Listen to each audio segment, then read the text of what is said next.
Coming your way next, we have Chit Chat with Manoj. This portion of the show is written, directed, and hosted by Mr. Manoj Singh, who is the CEO of Caesar Productions.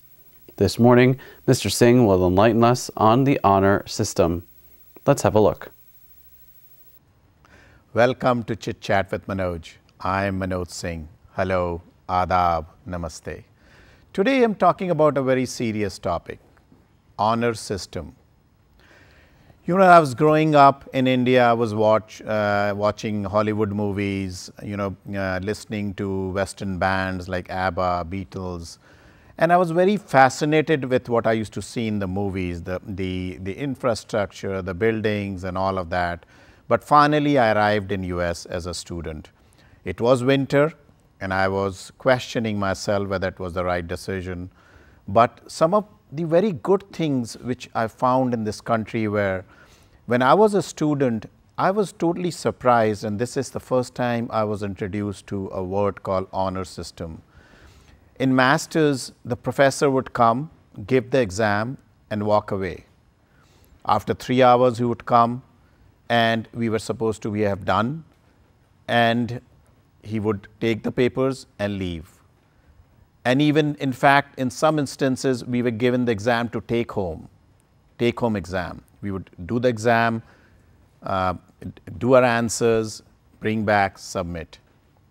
And it was all because of trust. But you know what? It wasn't easy. These exams were not easy. You could, and back then there was no Google and internet, but even the books, you really had to know the basics. So the topic is honor system. So let me go through some of the points I want to make, and you will get a feeling of what I'm trying to say. This week, police department announced that the arrest of 2 Indo-Americans on charges related to IRS scams, in which more than 150,000 was taken from at least 70 people in 32 states. These are very vulnerable Americans who are trustworthy, and most of them might be even senior citizens. 2 Indo-Americans of Ashburn as well as 4 co-conspirators were indicted by federal grand jury yesterday on charges of conspiracy to defraud United States and visa fraud, among other charges. You know, in this country, there is trust, like I said, honor system. It's a matter of when you will be caught. And when you are caught, there is no such thing as Mamu, Chacha, Dadu, congressman or senator who can help you or who will let you do anything for your rescue. You will be given your deserved punishment. And let's go more. An Indian American businessman from Fairfax, Virginia has been sentenced to 15 months in prison for fraudulently obtaining contracts worth $6 million from a federal program created to help minority-owned small businesses, according to the authorities. No, government is catching up finally. No, I know a lot of companies around here, this is known as also a beltway bandit, and a lot of minorities have done well, they have done very honest businesses. But there are consultants who help you to somehow qualify for 8A minority program. It's about small and disadvantaged business status. And I know of people, and you might know all as well, that there are people who are living in $2–3 million homes, but they own a minority, they have a minority status. Government is catching up. I'm hearing actually from many agencies and through the people I know, because I've done government contracting, that that very soon, previously your own home was not counted as in the assets, but they are going to do that, and they have become very skeptical of minorities, and there will be more audits. That's what I hear, and this is all in the news. A 60-year-old Indian American doctor has been sentenced to 9 years in prison for $3 million healthcare fraud scheme in the US, which he filed claims for procedures that were never performed.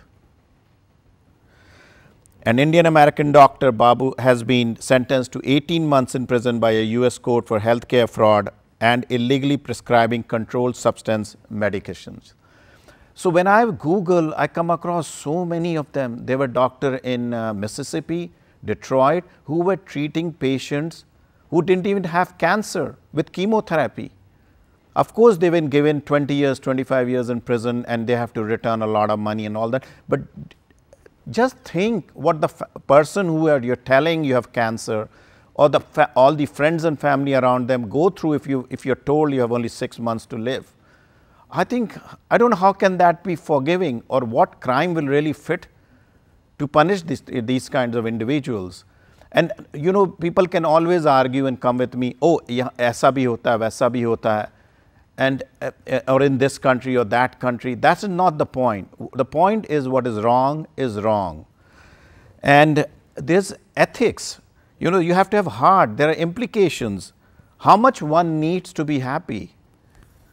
These people already have a decent income. 3 Indian Americans charged with money laundering, 2.5 million bank fraud and money laundering, media report says. A common practice, we all know. And of course, after 9/11, US has started a very stringent, you know, adherence to these programs, where they trail all the money, they look at the bank account, they look at your income taxes. This is basically a lot of people have done, and HSBC Bank was one of them who was given a very big fine because of money laundering, converting black to white money. A lot of people who came here before, and some of the Bollywood names are also in this program of Panama and some other schemes where money laundering has been caught. An Indian American CEO of an IT staffing and consulting firm has been charged with the US with callous treatment of domestic worker who had come from India to work for her. Again, this has been going on for many years. This is not new. It's been hitting the Washington Post. There's have been people from either embassies, World Bank.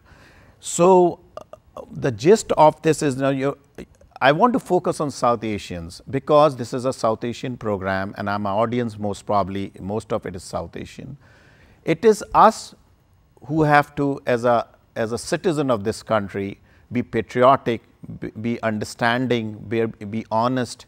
You know, just because this system is trustworthy, we cannot abuse it, and we have to be responsible. You know, we came to this country for certain reasons. I love the constitution of this country. I love the opportunities it provided me. It's known as a land of opportunity. I mean, if you work hard, you can really make a decent living. And even here, a lower middle class family can have a house, car, some basic necessities. The kids go to school. It's legal that they go to high school, and they have beautiful schooling system which is for free. So there are so many benefits when we pay taxes, the social security, the Medicare, and I can go on and on. 6 persons, including 2 Indian Americans and a Sri Lankan born billionaire, have been arrested in connection with largest hedge fund insider trading ever.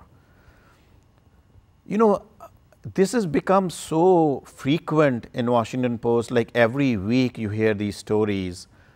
In fact, 2 days ago, there was a very sad story of someone from our region who basically killed his wife in Virginia and drove all the way to College Park. His son was a student in Maryland, killed him and himself. So what do you think the impression of our society will be in this in America after reading so many negative stories? I know it happens with others, and you can always argue this happens, that happens, or there happens. That's not the point.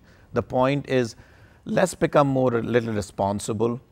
You know, I feel like, am I really in US? Sometimes I feel like it feels like that I'm in back home in some in South Asian country, where negative news is always making the headlines. And we think about it. That's all I'm thinking. A request is, and let's honor the honor system, because what do you think over the time will happen with this honor system? It will slowly go away. People are going to scrutinize you more. People are not going to trust you, and that will be a very sad situation. So please think about it, your own actions. I am not here to preach anyone, but since this was going on for a while, it was in my mind that I should bring it up, because there are certain values, there are certain you know, things I liked about America when I came here, and I am the one who decided to stay here and be a citizen here. So if this kind of negative news is a headline every day for South Asians, what do you think the consequences will be? Um, just today I read there was a raid in India on a call centers for the fake IRS calls we used to get. Then there was another headline similar to that. Now they are being arrested. Few were arrested in United States who had connection with those call centers, and back home also they are being raided and also being arrested. Um, Actions have consequences. This is a beautiful country, which I said has honor system. People trust you. But if we continue this kind of news, who are you going to blame? I mean, are you going to blame the system itself, or discrimination, or Trump and his supporters? I don't think so. I think we are self-inflicting all this upon us. Every day is headline news. There was just recently a headline news 2 weeks ago that investor in Potomac was jailed because his whole scheme was a fraud. So first, when I came to this country, the stereotype, if someone met me in a party, was, oh, so you're from India, you must be a doctor or an engineer. Then, of course, the outsourcing happened, and now if you're in a public place and someone will ask you, where are you from? India. Oh, IT. So that's a stereotype. But very soon, if we have these kinds of negative news, they're going to say, oh, that crook South Asian is going away, or here comes another crook South Asian. Here comes a doctor who's sucking someone's blood, or here comes, another entrepreneur pruning someone. So let's take this seriously. Let's think about it, what we are doing. This is a country which allows you, like they say, land of opportunity. So don't abuse it. Work hard. You can always make a good living here and be happy. And I'm really proud and really I'm patriotic and really love this country, that everything I've done is because of this country. So that's all I'll say. I think you guys are very intelligent people and you will think about your actions. Thank you very much. Like I always say in the end, life is short, have fun and have no regrets.